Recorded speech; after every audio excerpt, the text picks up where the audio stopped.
This week, in the city of Kazan, Russia hosted the 2024 BRICS Summit under the theme Strengthening Multilateralism for a Just Global Development and Security.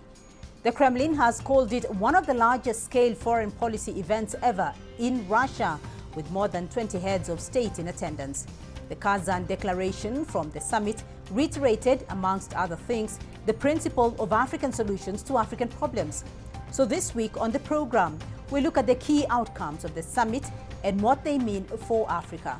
I'm Beatrice Marshall. Welcome to Talk Africa.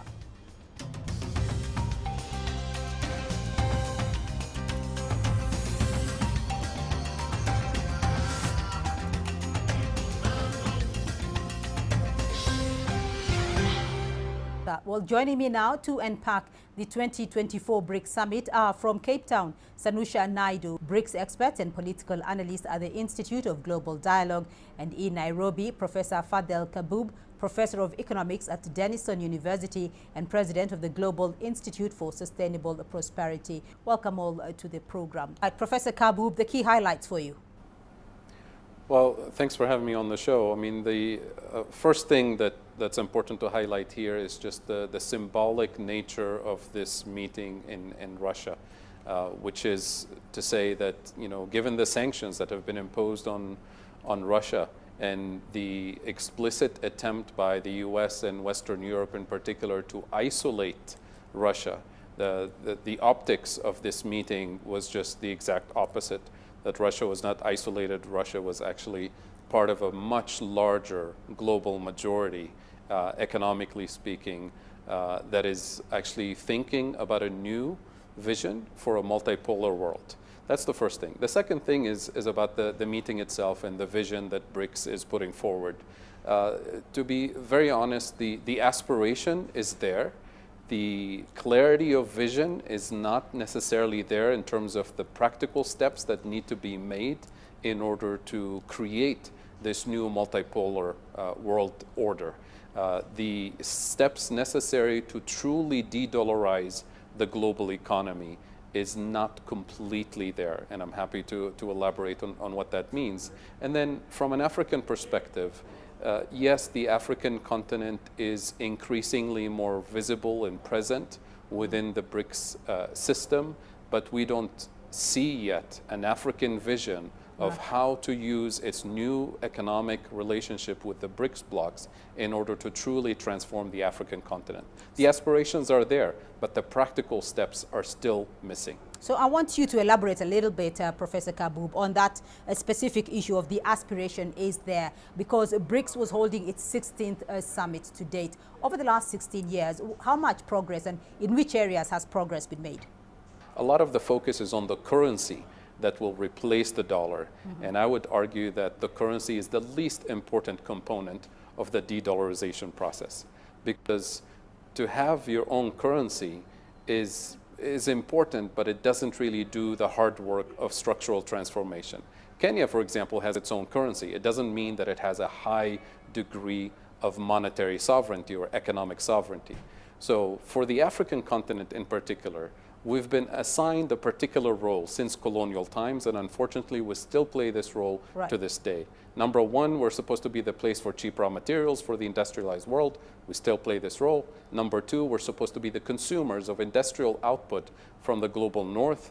In our large consumer markets, we still play that role. And number three, and most importantly, we're supposed to be the place where obsolete technologies, assembly line manufacturing that is no longer needed in the industrialized world is outsourced to us under the label of development and cooperation and job creation, but effectively it locks us at the bottom of the global value chain.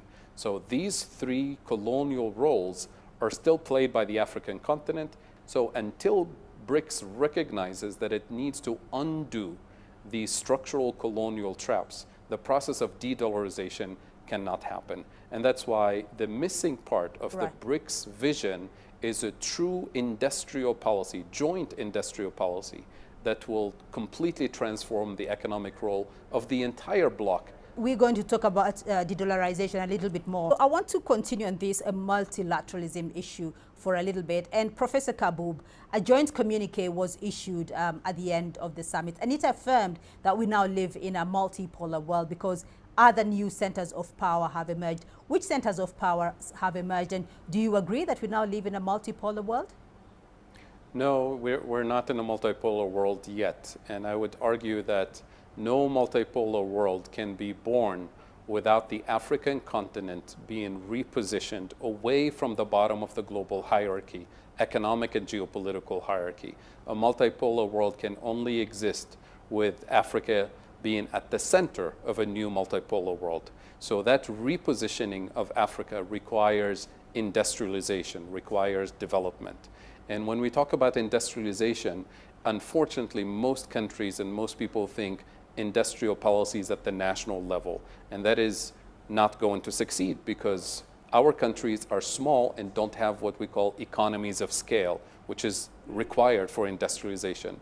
But as regional blocks on the continent, or as a continent as a whole, we are the size of China. We do have the economies of scale necessary to industrialize. We have all the critical minerals that we need to truly industrialize and dominate the industries of the 21st century. We have the youngest labor force on the planet. What we're missing is technological partnerships, sharing of technology, transfer of technology to manufacture and deploy at scale the building blocks of development and prosperity, starting with an energy system, starting with clean cooking infrastructure, clean transportation infrastructure to connect our economies.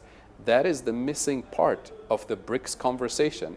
And again, it's within reach because all the BRICS countries, the major BRICS countries, have the technology, the manufacturing capability that they can share and transfer with regional blocks on the African continent.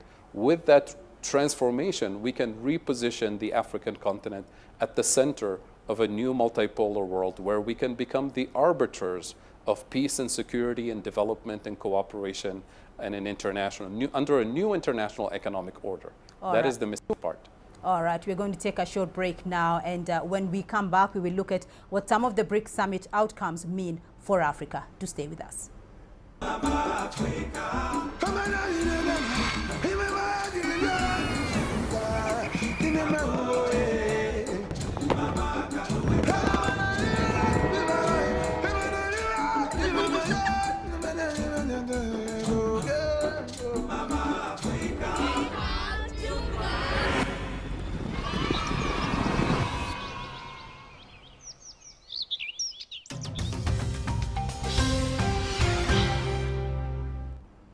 Welcome back to Talk Africa. Still with me are Sanusha Naidu and Professor Fadhel Kaboub.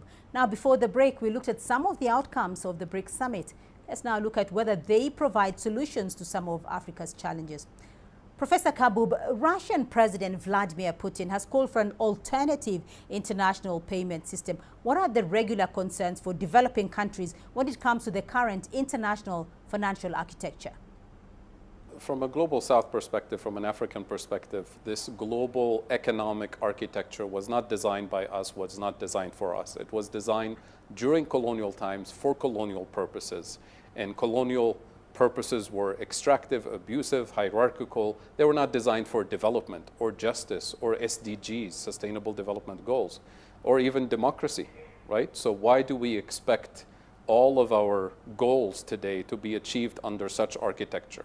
Point number two is the reminder that the sanctions on the Russian economy have produced, which is within a matter of hours, essentially any country can be isolated economically from the entire world and can suffer severe consequences. So that prompted all of these discussions about building the alternative economic architecture, which includes an international payment system that's not susceptible to sanctions and isolation. But what we're discovering now, and I think this is really the main hurdle for BRICS to deal with, is that a payment system in and of itself doesn't give you full economic sovereignty and independence and protection, because it's one thing to make a payment for an international trade transaction. It's another thing to ship it. It's another thing to pay for insurance to deliver it.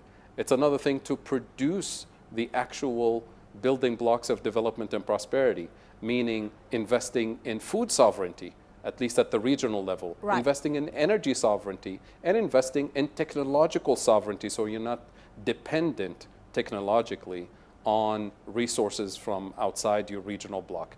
That's what the multipolar world needs. It needs these strategic, transformative investments right. that truly strengthen your economic and monetary sovereignty, not simply the payment system or the currency itself. So let me come back to you, Professor Kaboub, on the question of de-dollarization, as you alluded to earlier, because de-dollarization is a key priority for BRICS countries.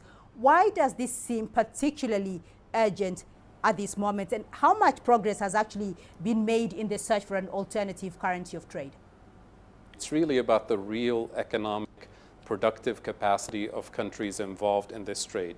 I mean, today you can have trade between Kenya and Uganda, for example. What will be the basis of this trade? Kenya will export coffee to Uganda, and Uganda will export coffee to Kenya. But both countries need to import wheat.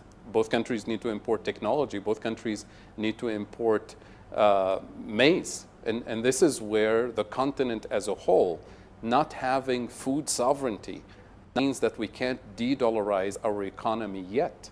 So the strategic investments in producing the core crops on the continent, the strategic investments to produce the renewable energy potential that we have on the continent, and to industrialize, to become countries that actually have technological capabilities to produce high value-added content.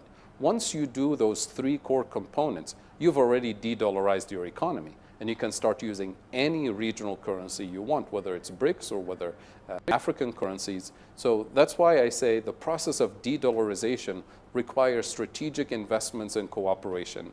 And that's why I proposed for a while now a Pan-African industrial policy, what I call a $0 industrial policy, because we have all the resources that we need as a continent.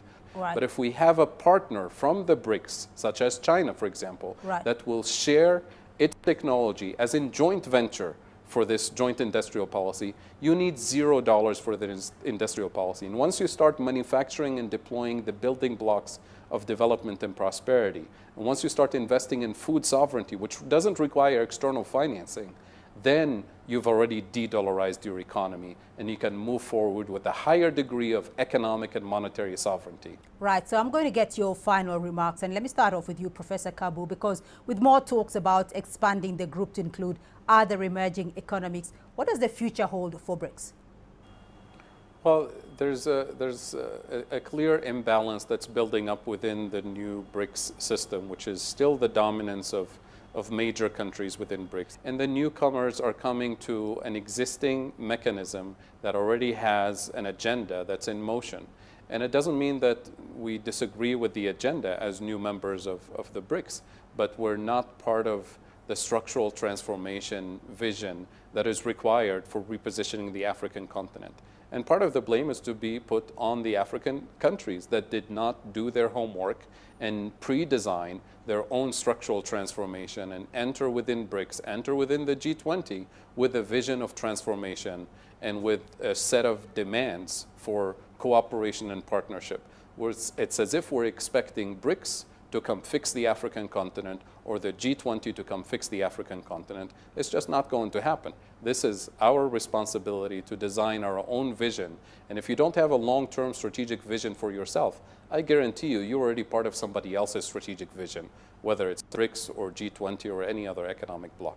So that's really the responsibility is in our hands as Africans, especially the African Union, to convene a conversation about the structural transformation needed on our terms, and then move forward with our partners so that we can actually have true partnership that's transformative, that's a win-win for everybody. All right, very insightful discussion there indeed. But that's all we have time for on this edition of Talk Africa. A big thank you to our guests, Sanusha Naidu, BRICS expert and political analyst at the Institute of Global Dialogue, and Professor Fadhel Kaboub, Professor of Economics at Denison University and President of the Global Institute for Sustainable Prosperity. Remember, you can be part of this conversation online through our social media handles on Facebook and X. You can also catch the show on our YouTube playlist. Do keep this conversation going and join us again next week for more Talk Africa. From me, Beatrice Marshall, and the team here in Nairobi, until next time, bye-bye.